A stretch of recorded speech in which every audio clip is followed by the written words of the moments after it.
স্বর্ণ পাচারের গোল্ডেন রুটে পরিণত হচ্ছে খুলনা। ঢাকা থেকে খুলনা হয়ে সাতক্ষীরা সীমান্ত দিয়ে স্বর্ণ পাচার হচ্ছে ভারতে।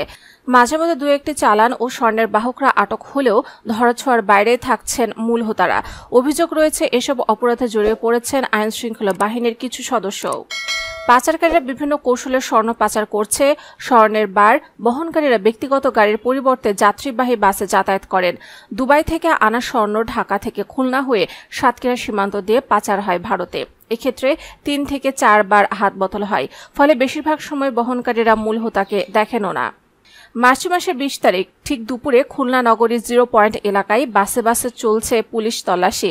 এক পর্যায়ে একটি পরিবহন থেকে আটক ব্যক্তির জুতার নিচে কৌশলে রাখা 12টি স্বর্ণের বার উদ্ধার করা হয়। 7টি স্বর্ণের বার সহ চলতি মাসের 2 তারিখ আটক করা হয় আরেক কারবারিকে। তিনিও ঢাকা থেকে পরিবহন যোগে যাচ্ছিলেন সাতক্ষীরা।